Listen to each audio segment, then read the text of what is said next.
Deuxième aspect que je voulais développer, c'est les machines de contrôle.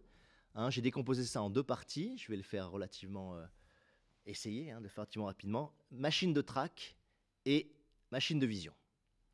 Alors, vous savez qu'on est rentré depuis une vingtaine d'années, une trentaine d'années dans ce que Deleuze appelait les sociétés de contrôle. Société de contrôle qui a pris une extension effrayante à cause des technologies électroniques.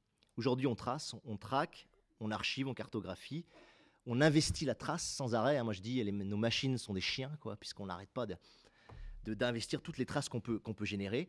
Et j'ai envie de vous dire qu'en plus, plus le monde est libéral, plus le monde est individualisé, plus on est des sociétés comme ça, moléculaires, liquides, fluentes, plus la trace devient, par contrebalancement comme ça, importante, parce que la trace, c'est ce qui fixe, c'est le point de fixation, c'est le point de stockage temporaire des choses, c'est une ressource qu'on peut mobiliser après coup aussi, et c'est un repère.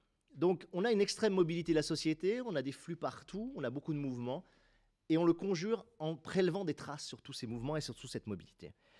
Du coup aussi, la surveillance et le statut de la surveillance a changé, parce qu'avant la surveillance, ça s'opérait dans un milieu clos, comme ça, avec une caméra ou des gardiens qui, dans une prison, par exemple, cas typique, surveillaient les individus qui ne pouvaient pas s'échapper. Aujourd'hui, la surveillance, elle est devenue distribuée, horizontale, elle a éclaté en milieu ouvert, et elle n'est même plus exercée par les caméras de surveillance, c'est même plus ça, elle est exercée par notre propre mobilité, c'est-à-dire qu'on porte sur nous des cartes bleues, on porte sur nous des téléphones portables, qui assurent la géolocalisation permanente de ce qu'on est, de ce qu'on fait. Et du coup, être mobile, c'est plus une façon d'échapper à la surveillance. Être mobile, c'est une façon d'assurer la surveillance et d'assurer la surveillance pour tout le monde et pour soi-même. Donc il y a vraiment un côté où la surveillance s'est endogénéisée, elle s'est portée sur soi-même, et il n'y a plus de distance matérielle ou spatiale entre les outils de surveillance et la personne surveillée. Donc il y a vraiment une mutation qui est là extrêmement intéressante et qui est en plus amplifiée par les machines d'ultime génération, j'ai envie de dire, qui sont les nanotechnologies. Vous savez que les nanotechnologies, machines minuscules, la taille de l'atome, de la molécule. Ces nanotechnos, alors ça, elles ont amené une miniaturisation donc, absolue de la machine, et surtout, en termes de contrôle et de surveillance, c'est extraordinaire. Je vous cite juste quelques trucs là-dessus. On a inventé récemment capteur de mouvement, capteur de bruit, capteur de température corporelle, de pression artérielle, de sudation, analyse du pipi et du caca. Il y a même des toilettes qui sont mises en place par des Japonais pour analyser le contenu du pipi et du caca quand vous allez aux toilettes. C'est les prototypes, mais ça peut arriver.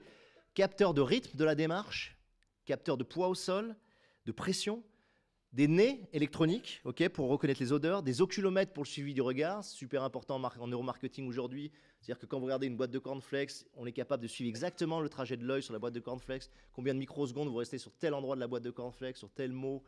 Et à partir de ça, on construit la boîte de cornflakes et tout le graphisme de la boîte de cornflakes, donc ce qu'on appelle oculomètre, toutes les puces communicantes, j'en ai parlé, les RFID, tous les outils de géolocalisation, toutes les caméras intelligentes. La caméra, elle s'est déployée maintenant, alors reconnaissance faciale, détection de mouvement, caméra infrarouge.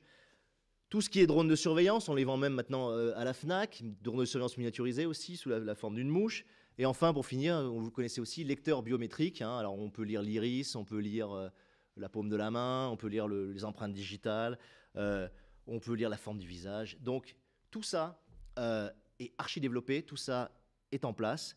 Et ça tisse comme ça une maille électronique autour de nous qui prélève une quantité astronomique de données sur tout ce qu'on fait, nos comportements, nos habitudes, nos déplacements, notre intimité, etc. D'accord? Et ça sert à quoi? Ça sert à bâtir des immenses bases de données relationnelles, des immenses bases de profiling marketing qui vont permettre de prévoir, d'être prédictifs sur les comportements de consommation et envoyer des pubs personnalisées à chacun en fonction de son profil. C'est ce que fait Google. Il faut savoir que Google, c'est quoi? C'est une immense machine de prélèvement de traces numériques qui vend ces traces numériques à des annonceurs pour vous manipuler, pour utiliser votre temps de cerveau humain disponible, comme disait Patrick Lelay, et vous essayez de vous vendre quelque chose. Voilà, ce qui est intéressant aussi pour moi sur les machines de track, vous savez que c'est un thème que j'ai beaucoup exploité dans mon œuvre, notamment dans La Zone du Dehors, mon premier roman, c'est qu'aujourd'hui, le contrôle est moins exercé de façon pyramidale par les multinationales ou la police qu'il est demandé par les gens. Il y a une demande sociale de contrôle, et c'est ça qui est tragique parfois. Et même les gens en sont à un point où on demande une preuve d'existence psychique par le contrôle. Il y a des gens, je prends l'exemple de Foursquare, par exemple, un logiciel qui permet vous inscrivez de vous-même et vous permettez aux gens de vous géolocaliser à chaque instant, quoi. Donc les gens sont parfois en demande même de cette autosurveillance, cette surveillance par les autres de soi. Moi j'appelle ça le syndrome de Stockholm de l'épier, quoi. C'est comme si à force d'être épié et contrôlé, on avait décidé que ça nous manquait et qu'il fallait qu'on le demande par nous-mêmes. Voilà. Le cinéma met en scène très souvent ce genre de choses. Je prends juste James Bond, Jason Bourne. Donc on met en scène ces dispositifs de traque et on met en scène très souvent la façon d'échapper à ces dispositifs par le brouillage, par des astuces. On le verra aussi dans Minority Report. Voilà, j'attaque sur deuxième machine de contrôle, les machines de vision. Alors ça, c'est le thème essentiel, le thème majeur, le thème, je dirais, nodal du cinéma, parce que le cinéma est une machine de vision. Ce que j'appelle machine de vision, c'est les caméras, les appareils photo, les écrans liquides, les projecteurs, les vidéoprojecteurs. On en a de plus en plus dans notre monde, ça s'est démocratisé à bloc. Il n'y a plus un portable qui n'a pas maintenant un appareil photo ou une caméra vidéo dessus. On voit plus, on voit mieux, on voit plus souvent, et on est constamment vu. Voilà, on est passé de l'optique au panoptique, c'est-à-dire la transparence généralisée, hein, comme l'avait magnifiquement intuité Foucault dans son analyse du panoptique. Et on sait maintenant que voir c'est pouvoir condamner et inculper, on le verra dans Minority Report, c'est l'indice, et voir même au stade ultime, c'est tuer. Hein. Je prends l'exemple juste de l'oculomètre justement sur les avions de chasse américains aujourd'hui. C'est-à-dire que le chasseur, il suffit qu'il regarde sa cible, il appuie sur le bouton, il suffit qu'il ait les yeux fixés dessus, hein, et le missile part directement dans la cible. C'est-à-dire que la visée n'est pas faite avec une sorte de réticule comme ça, la visée est directement indexée sur le regard, sur la rétine. Voilà, donc voir, ça équivaut à tuer dans ce monde-là.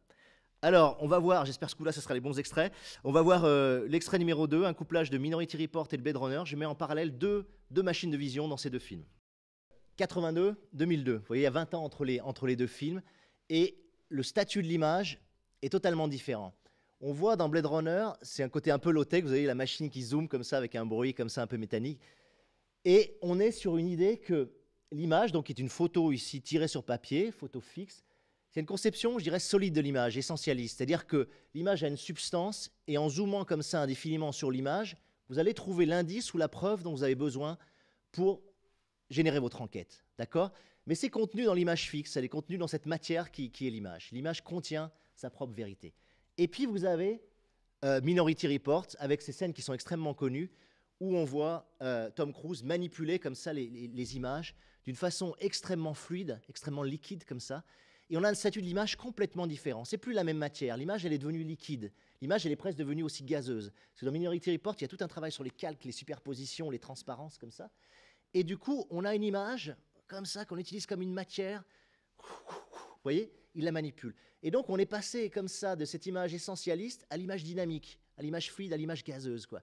Et dans Minority Report, quand enfin il trouve le coupable et il trouve qui a fait le coup, il ne le trouve pas à l'intérieur d'une image simplement comme ça, il compare deux images. C'est-à-dire qu'il compare une image où l'onde, je ne sais pas si vous avez vu le film, mais si vous avez vu le film, c'est très intéressant. On voit comme ça des ondes, l'onde du vent sur l'eau, comme ça. Et dans une image, l'onde part de droite à gauche, et dans l'autre image, elle part de gauche à droite. Et c'est en comparant comme ça les deux images qu'il dit, attention, ce n'est pas le même crime. Ce que vous croyez être le même crime, ce n'est pas le même crime. Ça a été filmé à deux moments différents, et c'est deux crimes différents. Et donc c'est la comparaison, c'est la mise en différence, c'est la mise en regard des deux images, c'est la mise en mouvement dynamique des deux images qui crée la vérité, alors que chez les Blade Runner, c'est au contraire de zoomer indéfiniment sur la substance de l'image qui crée la vérité. Il y aurait énormément de choses à dire sur Minority Report. Excellent film, Blade Runner évidemment un énorme film, fabuleux, je les ai revus moi 4-5 fois, et à chaque fois c'est une claque dans la tête. Ce qui est super intéressant par rapport aux machines de vision sur Minority Report, c'est que Spielberg a décidé de montrer son art, mais de montrer vraiment ce qu'il fait, et il montre toutes les machines de vision possibles dans le film. C'est des machines à filmer, des machines à créer des hologrammes, des machines comme on le voit ici à monter, à trier, à sélectionner les images, et il passe par tous les statuts d'images. Ce qui est fabuleux dans le film, c'est que vous avez à peu près tous les types d'images fixes, animées, fluentes, floues. Vous avez par exemple les visions floues des précoques, qui sont traitées de façon très intéressante. Vous avez les souvenirs mentaux de John Anderton, quand il est dans la piscine et qui scanne mentalement le souvenir de son fils disparaissant, parce que son fils a disparu, il ne l'a jamais retrouvé. Vous avez des souvenirs de sa vie qu'on verra après, qui sont transcrits en hologramme, en 3D. Donc encore un autre statut de l'image. Vous avez des pubs spatialisées, vous allez le voir, où il traverse les pubs, ça on va le voir également. Vous avez des bases de photos numériques, Vous avez des bases de photos papier qui sont sur le lit, hein, quand on voit le criminel. Vous avez des journaux interactifs sur écran souple, comme ça, qui changent de statut à chaque moment. Vous avez des panneaux publicitaires, vous avez tout ce jeu de calque et de supervision. Ce qui fait qu'il balaye de façon exhaustive tous les statuts de l'image et quasiment tous les statuts de la machine de vision. Et vous, en tant que spectateur, et le héros aussi, vous êtes parfois acteur, vous êtes parfois spectateur, vous êtes monteur, vous êtes pris dans la machine de vision. C'est super bien fait et c'est super net quand vous le voyez. Donc vous êtes, des fois je le dis, vous êtes voyant, vous êtes visionnaire, vous êtes parfois aveugle, parfois borgne, on vous leurre, on vous balade, on vous empêche de voir, mais à l'autre moment, Spielberg vous ressort et vous permet de voir. Et tout le film, il y a deux gimmicks dans le film oraux comme ça, c'est « Can you see ?»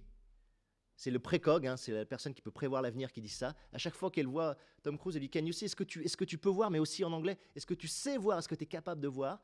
Et l'autre gimmick, c'est « Everybody runs », c'est-à-dire tout le monde fuit, quoi. Puisqu'on peut tout voir, tout le monde doit fuir. Voilà, c'est ça je dirais le couple, hein, dans Minority Report. Et on a comme ça une conjugaison, une articulation des deux tout le long du film, la capacité à voir et la capacité à fuir.